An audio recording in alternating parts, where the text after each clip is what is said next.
Peace, y'all. Welcome back to Tell the Truth. You know, I'm the host, Justin, also known as The Yard, and I also have a couple guests with me, you know what I'm saying? This right here is Phantom. That's Tam.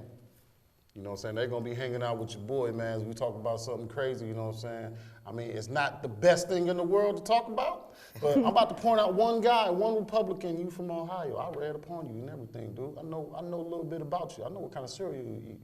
So, this guy, Steve Stivers, Republican for Ohio, said, this was his opinion. This is not like written in stone or anything, so let me just go ahead and disclose that information. It's not written in stone, but this guy had the nerve to say, if you give these people a $1,400 stimulus, make sure they take the vaccine first. I don't know if y'all, it's on Yahoo Finance. Y'all can look that up. He's gonna be sitting here looking like this. So look up on that and read upon that, because right now I got to tell the truth about that. Hey, I'm gonna tell you straight up, whoever you are, I'm not doing that. Like, how many people you think gonna sit there and do that? You know what I'm saying? Like, what kind of power do you think you have? Because you wear a suit and walk into a place with other people who think they have power? Nah, man, it don't work like that. You know what I'm saying? There's millions of people here in America. And if you sit up here think you having that kind of power, you even have the audacity to sit there and say that about the American people. Just remember, man, you got to go to Walmart to get something to eat. You know, people are going to look at you that read that file, people are going to look at you kind of different. But, you know, I want to see what my guests got to say about that, because I really don't like, you know, I would go off ranting, but I don't want to do that right now. You know what I'm saying? I'm not taking no vaccine for nothing. See? I'm straight on that. That ain't happening. Like, to be honest. I do plan to take the vaccine. Oh my God! I do. I'm appalled. I do, but I don't think financially incentivizing it is going to produce trust in the people, which is what the Biden administration has flat out said they want to do with the vaccines. They know that people don't trust the vaccine. It's fair why people don't trust the vaccine. There's various reasons why, and most of those reasons are valid. So I don't think financially incentivizing it is going to work. I also think that's kind of short-sighted, considering that right now the problem with vaccines is that even though we have 2 versions of it that exist and more on the way, they don't have enough shots getting into arms. There's viruses, well, not viruses, there's vaccines sitting in freezers, like waiting to be used right now. So they don't have enough testing centers. They don't even have the logistics worked out to be able to get them into enough people's arms right now. So trying to financially incentivize it is a little kind of putting the cart before the horse. Yeah, I think, to me personally, I think it's a bit much. You know what I'm saying? That's what I was saying earlier about trying to use your power. You know what I mean? Like, I don't think that is right. You know what I'm saying? First off, let's get to the vaccine part. The vaccine part. If something happens to you, like your leg just goes numb, or you can't feel your side of your face or anything like that, you know you cannot sue these people. What? Yeah, you didn't know that about vaccines? You cannot sue them people. Liability. Yeah, Wow. that's not. That's You know what I'm saying? crazy. So if you're willing to take something that you don't know what it is and what it does, you know, more power to you. But I just can't do that. You know what I'm saying? Like, you have, like, there's no way you can be like, let's say like you do take it, right? And something just start happening to you. Like, you might have something happening internally, but you'll feel good for the first 5 years. But then after that 5 years, it starts turning into something bad. You're like, whoa, man, you know what I'm saying? I don't feel right. Or you probably thinking that the COVID thing came back or something else was wrong. But they're not going to tell you that that effect probably happened from that vaccine. But they don't want to tell you that because you cannot sue the pharmaceutical companies because of that. So I'm trying to figure out why. Ooh, I was about to use one of those words. Y'all know how I do it. But why put stuff in people that they, you know what I'm saying, like, if something happens to these people, why can't they go back and either, you know, get settlements or anything from that? Because these are people's lives. These are people's bodies that you're putting this into. And just because you test, maybe, I'm going to say, you can test 100,000 people. There are still 300 million people here in America. I think it's even more than that. I ain't looking at the Census Bureau, you know what I'm saying? I'm just throwing out numbers. But 100,000 people, that ain't nothing but a small town compared to the cities in America. So somebody else, you know what I'm saying, could have a heartbreaking effect to it, or it could break them down mentally, it could break them down physically, it can even do both. So why force that kind of stuff on people? You know what I'm saying? That's what I'm asking. The reason why they want you to take the vaccine, and a lot of people don't. The problem with the mistrust of vaccines is that we simply don't explain medical information transparently to American people. Yeah. Like, and that's fair. So like any concern that anybody has about a vaccine, I'm not gonna tell you not to have it, because the Tuskegee experiments and every other reason why Black people don't trust medical professionals are valid. So, but the herd immunity is to get to. What we do know about vaccines is that in order to get them to work, more people have to have them, because it basically stops the virus from being able to jump from person to person as easily. Like polio. Polio vaccine, the reason why it had to exist is because when polio was running rampant and there wasn't a vaccine, the virus, the way it acts, it's basically able to just jump from person to person. When more people are vaccinated, more people's bodies have the ability to fight that virus, and so that virus essentially has less people to access. It's kind of like if the virus has to go around knocking on doors. Yeah. And some people, right now, the COVID virus can just walk into anybody's house. But if we have what they're trying to target, Dr. Fauci, thank God he's able to speak without Trump just looming over his shoulder anymore. What Dr. Fauci said is that if we can get to a point of 75 to 85% herd immunity, people would be able to fight the vaccine. There's not going to be as much rampant spread of COVID. But we don't understand that, and that's not people's fault. Like, it's not people's fault that our medical professionals haven't taken the time to clearly convey that to people. Yeah, because, you know, from what I understand about it, this is just my little personal opinion. I feel like when they talk to me in medical terms, I feel like they're speaking Latin language. You know what I'm saying? Because it's a lot of words that they just putting together. I feel like the medical language, you know, forgive me, I may seem like a child when I say this, but I feel like y'all transforming words and just adding them together. Do you feel like it's convoluted on purpose? I feel like because it is. Like I said, I work in insurance. I'm not gonna delay, but I'm not gonna display. But I work in insurance, and I read insurance policies. Yeah. They're convoluted on purpose, like many things in America. Because if they put a bunch of words in there, it's much easier to double speak. Yeah. Yep. So the fine print of things. I feel like, it's a compound of words, and then you use another word in there. That basically throws off the mentality of the average American person. Yeah, and so that's why it helps whenever I'm not a doctor, I don't have no medical. The only reason I be understanding medical stuff is because I have friends that work in the medical field, and they are able to essentially explain these things to me like a baby. So, the way the coronavirus was explained to me is the reason why we can't fight it is because many viruses they reproduce with an enzyme, like they carry in. So it's like it has its little suitcase. It has to go and reproduce with everything in this little suitcase. And what our antivirals do is take that enzyme away. So now the virus cannot reproduce. That's what the antivirals that we have now do. This is how my friend explained it to me. She works at the VA here in Omaha. But she went to Creighton. What they don't tell you is that the coronavirus doesn't have that enzyme. It doesn't quite reproduce the same way. So we don't have anything to fight it. So that's why they had to make something new to fight it, and they had to make it fast. And that's why they're even still trying to make a new version of the vaccine, because right now it's obviously much more dangerous if you have to keep going to go get multiple doses. Yeah.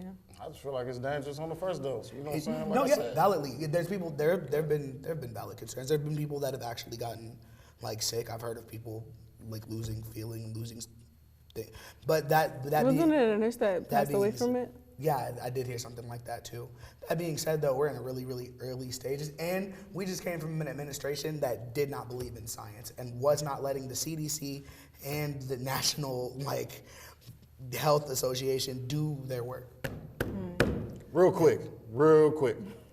Does it even look like that dude know how to put on a Band-Aid? Real quick. Come in science or anything medical. He withdrew us from the World Health The dude Organization. said something about bleach. I'm like, yo, this only for clothes, man, and washing your dishes. Well, you know, black people. Right. I don't want to be. I'm not racist, but Y'all be doing that for real? I don't Sometimes I be thinking that might have been part of this plan to make America great. Like, was it to run the Republican Party into the ground? Was that the plan the whole time? Because it could be anything. You know, single-handedly. Because right now, you know, on the hindsight of things, you know what I'm saying, when it comes to that, America, it is a time for America to fall. Because right now, even as we speak right now, China is a new superpower of the world. You know what I'm saying? Because they have exceeded in technology, even in medical things. So that right there, their army is already they're killing us. We just have mass weapons of destruction. their army's larger. They're much larger. So right now they're a new superpower, and we're just steadily losing power. And you know, most people don't know that because of this COVID thing, and you know, the economy breaking down. So we're more focused on at home than focused around the world. China's focused on the war on information, which nobody really seems to be paying any attention to. Like, while we're so focused on like physical weaponry and physical presence in other countries, China has infiltrated our phones, our computers. China has infiltrated American life through our screens. And man, I just said some terrible stuff to people. Hey, China, don't, you know what I'm saying, don't advertise that. You know what I'm saying? I'm gonna break a few people's hearts out there, and it's just not gonna be good. You know what I'm saying? But let's stray off of that. You know what I'm saying? We had enough medical terms on that. Just, you know, heavy topics. You know, I hope you people out there think about what exactly you need to do out there. You know what I'm saying? But let's come back. Let's come back a little bit. You know, everybody woosah, because that kind of made me mad because it's the truth. But you know what I'm saying? I still want my 1,400 though. She's still needing that bread. I'm trying to get all the bread, okay? Even while I'm working, essential worker for both jobs, I still want my bread though, because that's gonna help. How do you feel about that though? You know what I'm saying? The way they're treating essential workers, because at first, you know, they was talking about how essential workers are important, but right now it seems like we don't qualify for certain things. They're saying that we don't qualify for the 1,400 because we weren't affected by COVID, because we're essential workers and we're working. They almost let me cuss. So let me calm down. Just a little bit. Because woo, they got me You can messed step up. out right here though. Okay. No, because I feel like that's still unfair, because regardless, these checks aren't anything. Still, like, regardless, we still need help. We still need that extra bread. It's literally Why do you not think rent people free. have 2-3 jobs? Because we're not surviving off of just one, Yeah. essential worker or not. We Yeah. still gonna need that 1,400. So run me my check. For real.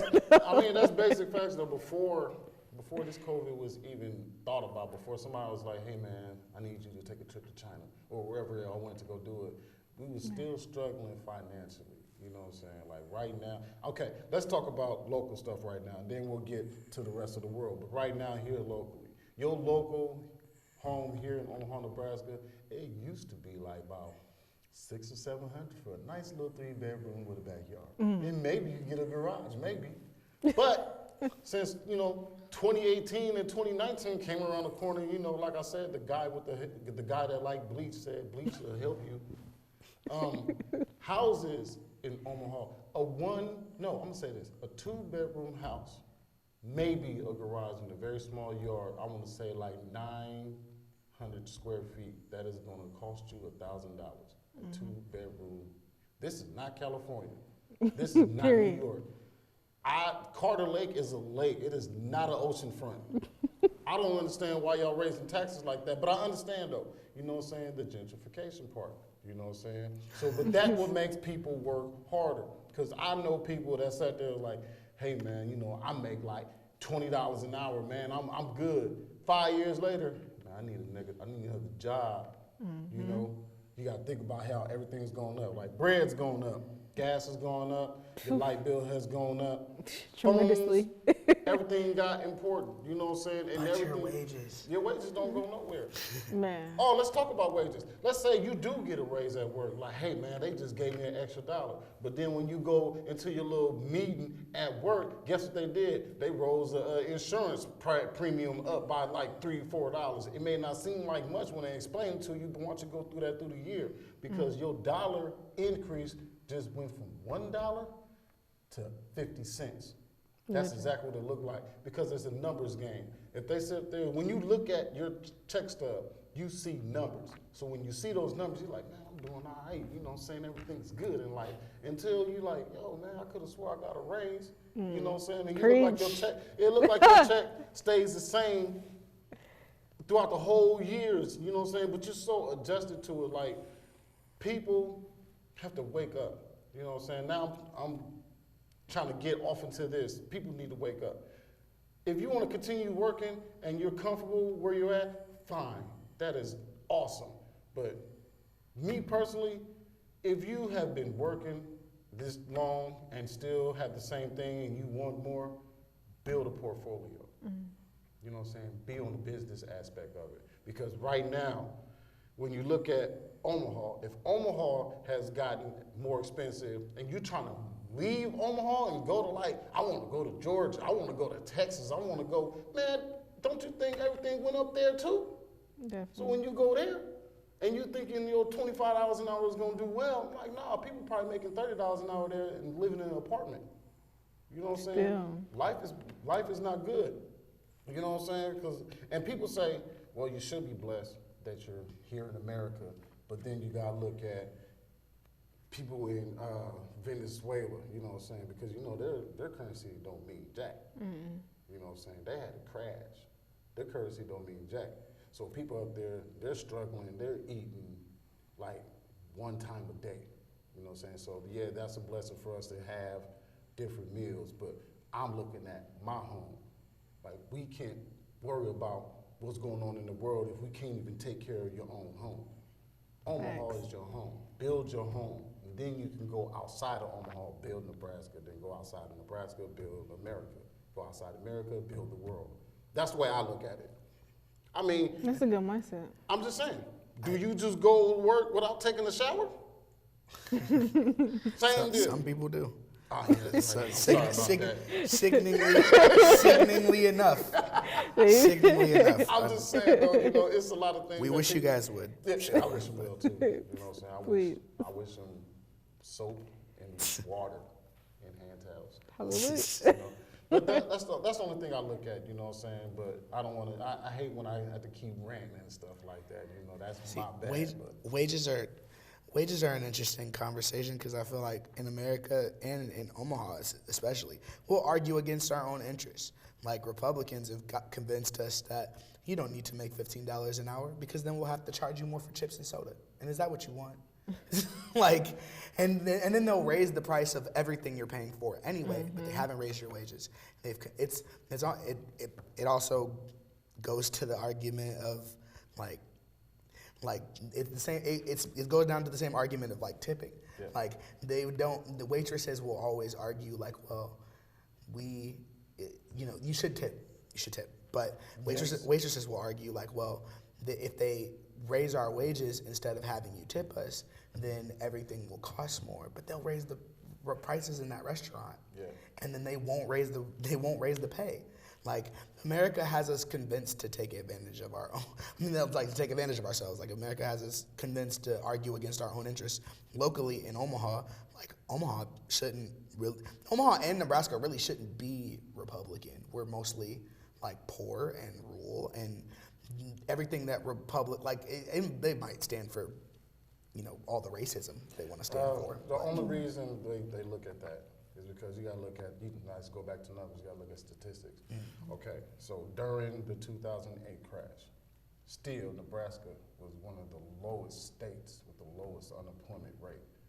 To them, that is good enough. That's not saying everybody was working, because you got to think about it. The unemployment rate is only high when people are getting unemployment. They're not talking about the people who's not working. You know what I'm saying? They are not even part of the deal. You know what I'm saying? But to them, hey, Nebraska, that's a good place to live. There's always some work here. And it is always work here, don't get me wrong. Definitely. You know So what I'm get saying? you a job and stop playing. Yeah, that's true. Stop making But excuses. you know what I'm saying? But when it comes down to, okay, so when it comes all the way down to like wages and jobs and stuff like that, did you know as of right now that we are losing value on the American dollar? That's why digital currency, and the reason it's, okay, I'm going off again, but I'm about to make it real quick. Okay, the U.S., the more you print money, the less the value is of the dollar. So they keep printing trillions and trillions and trillions and trillions of dollars. We are like $28 trillion in debt with, who else about to cuss? Some people that you never even met. But Jeez. this currency, you know, like cryptocurrency, you see how that's going up and everything right there. You notice why we can't use cryptocurrency. Do you know why we cannot use it at stores and everything like that? Do you know why? They don't have control of it. There's no control of cryptocurrency. Nobody is walking around with bitcoins in their pocket. Because who's regulating that? Nobody. They can't. They don't have no laws on them. They don't have nothing set on it. You know what I'm saying? If the government can't control something, you cannot use it as value. It's the same thing as a bargain program. You know what I'm saying? You know, back in the day, hey man, you know, I got lettuce, you got carrots. I need some carrots so I can make something for may we do a trade. You don't need the government for that. You know what I'm saying? The only reason money exists is because money is essentially a contract that says, hey, we can use this as value in exchange for Money, goods. if you go all the way back, money was created to rob you of your gold. That's why, if you, like my grandma even had them, she had dollar certificates that you can trade in for gold. She still had some of those. So when they sat there and took the gold standard away, I think Nixon did it, they took the gold standard away. So once you got all this, like it was a point in time, they said if you had gold, either give it up and give these currencies or you go to prison for 5 years. What? Yes. Read your American history. That is the greatest robbery in history. When I say the greatest robbery in history, it was a group of people that made a decision without America. Now, some people read upon that, you know what I'm saying? But you got to look at it. It goes all the way back to the currency. The currency is dying right now. The more you print it, the less value it has. Just like when the Great Depression had, they stopped printing it, but the value of the dollar went up. But everybody was hurting because there was no jobs, there was no money to lend out. All the banks, that let you know, and if you were smart, that let you know how banks operate. Oh, yeah. Banks take his money, loan it to you. You pay the bank a little bit of interest. Now, if I got my money in there, I went in there and withdraw my money. Both of y'all are lost because they don't have the money to give y'all that you actually put in there. And if you read the fine print, once you put your money in the bank, it is no longer yours. It's no longer yours. They just loaned your money to John. Yep. Yep. John came back and was like, hey man, I need a couple dollars, man. You know, saying, can I get it? He was like, yeah. I put a little interest on that. So that's how they try to balance things out. You know what I'm saying? So this dude that made the cryptocurrency and everybody started making this cryptocurrency, you know, it's not regulated by the feds, it's not regulated by the government. You know what I'm saying? It is in a certain stock of its own. Like if you look at certain stocks, Bitcoin, Dogecoin, Litecoin, they're all in a stock on their own. You know what I mean? So you have to look at what these people are doing. Just look at your numbers, you know what I'm saying? Look at the value of the dollar. I think the EU is more effective than ours, you know what I'm saying? But don't quote me on that. Don't quote me on that. You know what I'm saying? Yeah, y'all. That was me ranting again. You know, I had guests and everything, man. I rant. Are you good? This is useful good. information. This has been educational. Yes, definitely. I need it. I appreciate it, you know. Dope. I'm just trying to kick knowledge, you know, and let people know what's going on, man, you know. And I need to have these guests back again because I talk too much. But I like talking so I can, you know, let people know what I know, you know what I'm saying? If I find something informational, I'll let you know. Just like you can let me know how you feel at tellthetruithomaha@gmail.com. You let us know how you feel. And once again, I have to thank my guests for coming in today. You know what I'm saying? love when we have guests, you know. And you know, I'm your host. I'm the yard, and I'm gonna let you go ahead and be easy today. Peace and hair grease. I'm just playing. I was like, no, he did. I was just playing. Yo, peace out, man.